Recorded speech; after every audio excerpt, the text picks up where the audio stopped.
আজকে সকাল থেকেই ঝলমলিয়ে রোদ উঠেছে। ভোরবেলার দিকে একটু মেঘলা ছিল, তারপর আবার রোদ উঠে গেছে।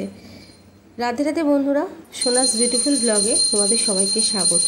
আশা করি তোমরা সবাই ভালো আছো। আজকে এই বাড়িতে থাকবো না, মানে ফ্ল্যাটে থাকবো না। আজকে সকাল সকালে মার ওখানে চলে যাব, এটাই ভেবেছিলাম। কিন্তু সেই সকালে যাওয়ার হলো না। যেতে যেতে মার বাড়িতে যেতে যেতে সেই 9টাই বেজে গেল। তো ও স্নান করে পুজো দিতে বসে গেছে, আমারও স্নান হয়ে গেছে।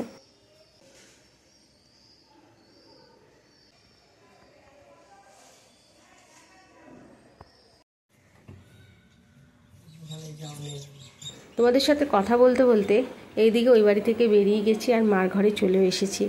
আর এই দেখো মার রান্নাঘরে আমি জানালার কাছে এসে দাঁড়িয়েছি। ট্রেনের আওয়াজ নিশ্চয়ই তোমরা শুনতে পাচ্ছ। এখনই কিন্তু ট্রেন এখান দিয়ে পাস হবে।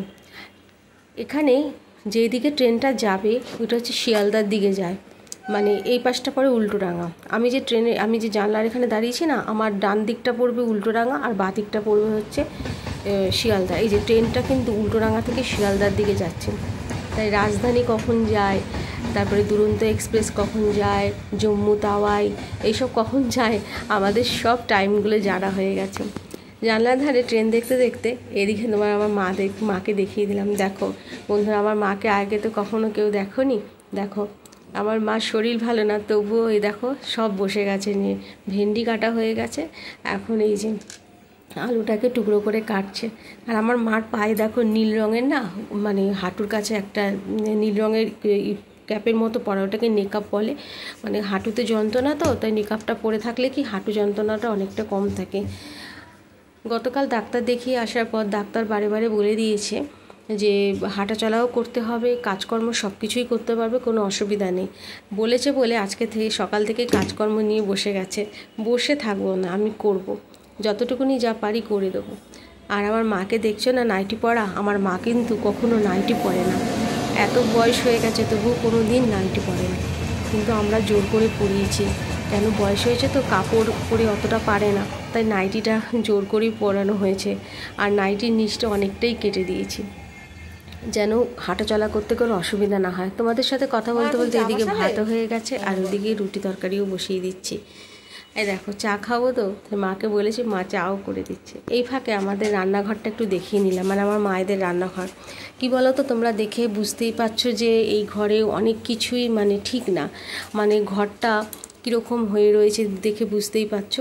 এই ঘরটা অনেক বছর হয়ে গেছে রং করা হয়নি। আমার মারা তো সিআইটি কোয়ার্টারে থাকে, তাই এই ঘরটা অনেক বছর হয়ে গেছে রং করা হয়নি। আর 2টো রুম, একটা অ্যাটাচ বাথরুম। তো বন্ধুরা, আর এই মানে আমাদের ঘরের পিছন দিকটা পড়ে রেল লাইন, যেখান থেকে মানে উল্টোডাঙা থেকে শিয়ালদা যাচ্ছে ট্রেন, বা শিয়ালদা থেকে উল্টোডাঙায় আসছে ট্রেন। আর এই দেখছো তো ঘরের পরিস্থিতি বন্ধুরা। আমাদের মানে এই ঘর রং করার কথা বছর 3 আগে করার কথা ছিল, কিন্তু তখন আর করা হয়ে ওঠেনি। তাই এইবারে ঠিকঠাক করা হচ্ছে যে এই বছর যদি ঘরটা একটু ধরা যায়, কেন ঘরের দেওয়াল ঠেওয়াল না অনেক খসে গেছে, সুরকি পড়ছে। হ্যাঁ, আর এই ফ্রিজটা তো হালে আনা হয়েছে। ফ্রিজটা আনার কথা ছিল না, ঠিক করা হয়েছিল যে ঘরটা ঠিক হবে, রান্নাঘরটা ঠিক হবে, তারপর ফ্রিজ আনা হবে। কিন্তু আমার মারও তো বয়স হয়েছে, এখন রোজ রোজ বাজার হাট কিছু করতে যেতে পারে না। তাই আমার বোনজিও খুব জিদ করলো যে না, ফ্রিজটা আনা হবে, ফ্রিজটা এনে নিলে সুবিধা হয় কি, ফ্রিজে সব কিছু থাকবে, মার যখন হবে মা ফ্রিজ থেকে বের করে আস্তে আস্তে রান্না করতে পারবে। আর এই যে তাকটা দেখাচ্ছি না, এটা কিন্তু সিমেন্টের তাক। এই তাকটাও না ফেটে গেছে একদিকে, দেখে তোমরা বুঝতেই পারছো। তো এগুলো সব ঠিক করা হবে। এগুলো যদি ঠিক না করা হয় না, এগুলো সাইডে না সুরকি পড়ে, আর রোজই এগুলো পরিষ্কার করতে হয়। যেই দিন আমি থাকি সেই দিন আমি করে, যেদিন আমি না থাকি সেই দিন মা করে। তা মা তো এদিকে আমাকে চা করে দিচ্ছে। আর দেখতেই পাচ্ছে একদিকে কুকারে আমি বসিয়েছি। মাকে এখন তেল মশলা কিছু খেতে পারবে না, মা এমনিতেই তেল মশলা কম খায়, তাও বলেছে আরও হালকা করে দিতে হবে। তাই মার সবজিটা একটু কুকারে সিদ্ধ করে নিলে মার খেতে সুবিধা হবে। মার সামনের দিকে দাঁতও নেই, তাই দাঁত ব্যথা করে কয়েকটা দাঁত তুলে নিয়েছে। আর এই যে সামনের ঘরে এই বালিশগুলো আজকে কি করেছিলাম, একটু রোদে দিয়েছিলাম। খানিকক্ষণ পর দেখি কি আকাশ এত কালো হয়ে এসছে, ভেবেইছি যে বৃষ্টি নামবে, মানে বালিশগুলো আনতে যাব কি তার আগেই বৃষ্টি শুরু হয়ে গেল। ব্যাস সাথে সাথে বাইরে গিয়েছি বালিশগুলো আনতে, বালিশগুলো না সাইডগুলো অনেকটা ভিজে ভিজে গেছে। তারপরে সেই বালিশগুলো এনে খাটের ওপর ওইভাবে করে রেখে দিয়েছি। আর এই যে শোকেসটা দেখছো না, এই শোকেসের মধ্যে দেখো ভর্তি খেলনা, ওপরে রয়েছে, নিচের শোকেসে রয়েছে, এই পাশে আর এই পাশে সব গল্পের বই। আর উপরে না এই যে আগে ছিল না ফিলিপসের যে টেপগুলো পাওয়া যেত, ওখানে ক্যাসেট ঢুকে গান, ওগুলো হচ্ছে রয়েছে, ক্যাসেটগুলো রয়েছে। আর ওখানে ভর্তি গল্পের বই। আর এই যে খেলনাগুলো কিন্তু সব আমার বঞ্জির খেলনা, ছোটোবেলা থেকে তো আমাদের এখানেই, তো এই সব খেলনা বঞ্জির। আর এইদিকে এইভাবে করে বালিশগুলো একটু দিয়েছি। তোমাদের সামনের ঘরটা একটু দেখিয়ে দিলাম। দেখছো তো দেওয়ালের কি অবস্থা, মানে অনেক বছর হয়ে গেছে রং হয়েছে, তারপর আর ঘর রং করা হয়নি। এইবার এই চিন্তা ভাবনা আছে যে একটা কিছু ঘরটা রং করার। আর এই দেখো এটা হচ্ছে আমাদের মাদের ঘরের মেন গেট। আর এই সব জানলা দরজা গ্রিল সবই, গ্রিলটা আমার বন্ধু বসে বসে কী সুন্দর রং করে দিয়েছে জানো। আর এই জানলা দরজাটা রং করতে তো হবেই, যখন ঘর রং হবে জানলা দরজা নিয়ে সবই রং হবে। আর এই দেখো বাইরে কীরকম মুষলধারে বৃষ্টি হচ্ছে, বললাম না এত জোরে নেমেছে। আর এই বৃষ্টির মধ্যে আমাদের পেয়ারা গাছটা দেখো কিভাবে লম্বা হয়ে দাঁড়িয়েছিল। একবার তো পেয়ারা গাছটা হেলে গেছিলো, আবার দেখছি বৃষ্টির জলেতে আপনা আপনি লম্বা হয়ে দাঁড়িয়েছে। এটা হচ্ছে আমাদের মাদের সামনের ঘরে এই যে জানালা।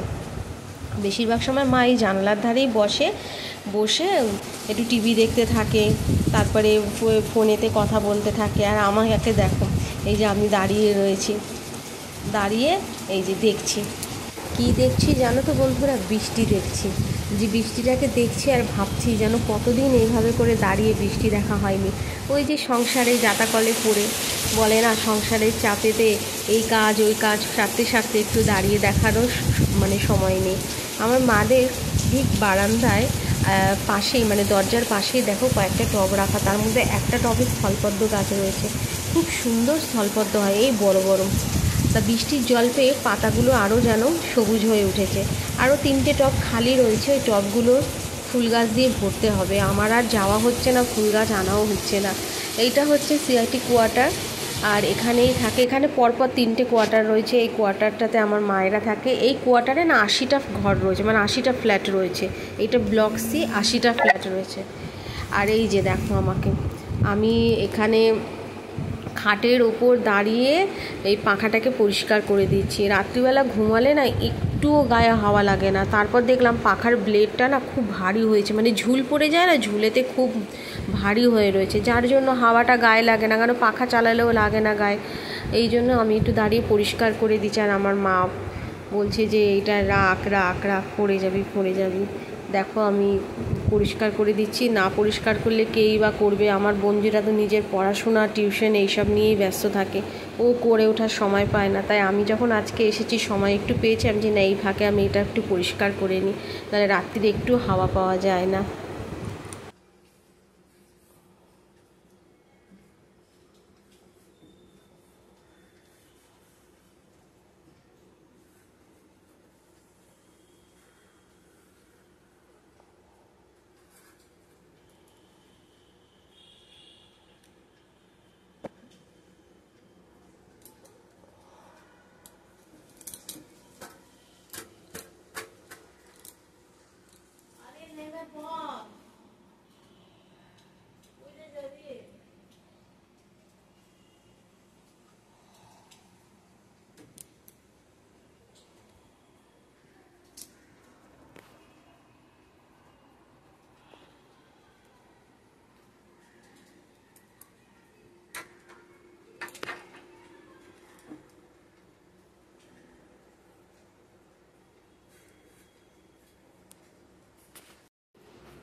খাটের মধ্যে কতগুলো ঝুল পড়লো, ওই যে পাখার ঝুলগুলো। এবার এইটা পরিষ্কার করে নেব, পরিষ্কার করে তারপরে ওষারটা আর চাদরটা ভালো করে পেতে দেবো। এদিকে কাজ সারা হয়ে গেছে বন্ধুরা, ওইদিকে রান্না বসিয়ে একটু বারান্দার দিকে এলাম, বৃষ্টিটা থেমেছে। আর এই যে বউটাকে দেখছো না, এ হচ্ছে আমার কর্তামশাইয়ের বন্ধুর বউ। আমার সাথে খুব ভালো বন্ধুত্ব, যখনই আসে আমার সাথে কথা হয়। আর এখানে আমার মা আর বোনজি সিনেমা দেখছে, গাদারের প্রেম কথা সিনেমাটা দিয়েছে, আমার মা আর বোনজি দেখতে বসেছে। আমার বোনজি আগে কখনো এই সিনেমাটা দেখেনি, যখন আজকে দেখেছে টিভি খুলে যে এইটা দিয়েছে, বলছে কি আমি এই সিনেমাটা দেখবো, আমি কোনো দিন দেখিনি এটা। আর এই যে এই জায়গাটা দেখছো, এটা হচ্ছে ঠাকুরের সিংহাসন রয়েছে, ওখানে বসেই আমার মা পুজো দেয়। এখানে রান্নাঘরে এসেছি, তার আগেই মানে আমি আসার আগে মা কিছু বাসন মেজে রেখে গেছে। আর এই যে এখানে আমি মায়ের একটু ঝোল করে দিলাম। আর এই কড়াইটা দেখে কেউ বলো না কিন্তু কালো কড়াই, এটা অ্যাকচুয়ালি হচ্ছে কী বলো, এটা হচ্ছে লোহার কড়াই। এই জন্যই লোহার কড়াইতেই মাকে একটু ঝোল করে দিই, এই লোহার কড়াইতে রান্নাই করি। আর এখানে বাতাবি লেবুটা ছাড়িয়ে দিলাম, কেন ডাক্তার বলেছে বাতাবি লেবু, শরবতি লেবু এগুলো খেতে বলেছে, তাই বাতাবি লেবুটা ছাড়িয়ে দিলাম। সব কিছু কাজ কমপ্লিট হয়ে গেছে। এইদিকে আমি বসেছি খেতে, একটু পনির আলু পটলের তরকারি করেছিলাম, ওইটা দিয়ে বসেছি খেতে। খাওয়া দাওয়া হয়ে গেছে। আর আমার মা বলছে তোর বাসন মাজতে হবে না, আমি মেজে দিচ্ছি। আমাকে কিছুতেই বাসন মাজতে দিল না, সকাল থেকে করে যাচ্ছিস আর কিচ্ছু করবি না, এবার আমি মেজে দিচ্ছি। তাই হাত মুখ ধুয়ে একটু জানলার ধারে দাঁড়ালাম। আবার সেই ট্রেন যাচ্ছে শিয়ালদার দিকে। দেখি বন্ধুরা, খুব ভালো লাগে এইভাবে করে ট্রেনগুলো যখন যায় আসে, কত ট্রেন যে দাঁড়ায়। আবার সামনে ঘরে এসেছি, দেখো কি করছে আরেকজন। মোবাইল দেখছিস? মোবাইল দেখছিস? হ্যাঁ, ও না মোবাইল দেখার থেকে বেশি উপন্যাস পড়ে। ওই যে মোবাইলে উপন্যাসগুলো আসে, ও খুব ভালোবাসে পড়তে। কতগুলো উপন্যাসের মধ্যে পড়ে নিয়েছে। একটু বারান্দার দিকে এলাম, দেখলাম বেশ হাওয়া দিচ্ছে, ভালো লাগছে, বেশ হাওয়াটা গায়ে লাগছে, বেশ ভালো লাগছে। আজকে তোমাদেরকে আমার মায়ের ঘরটা দেখালাম, তোমরা দেখে বুঝতেই পারছো যে ঘরের পরিস্থিতি কি হয়ে রয়েছে। এটা ঠিক করতে লাগবে, তবে বর্ষার মধ্যে তো আর ঠিক করা হয় না, মানে ভাঙাচোরা কাজ বলো, রং বলো, এগুলো করা যায় না।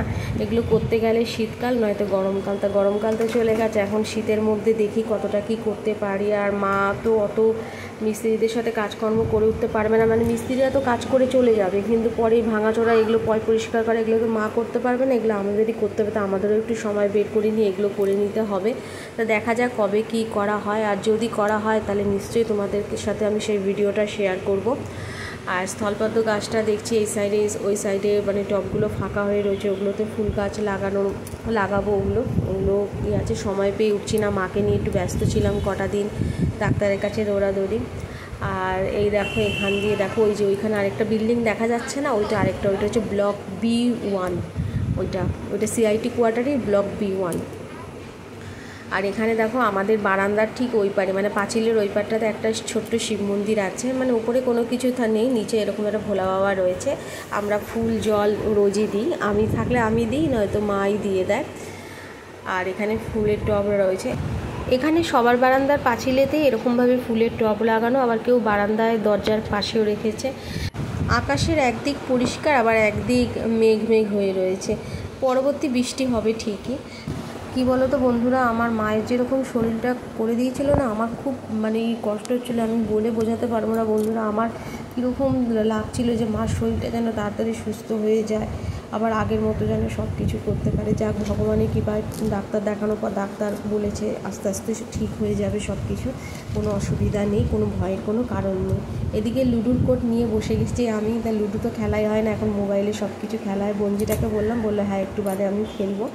তো বন্ধুরা, আজকের ভিডিওটা কেমন লাগলো অবশ্যই জানিও, আর আমার চ্যানেলের সাথে থেকো। রাধে রাধে।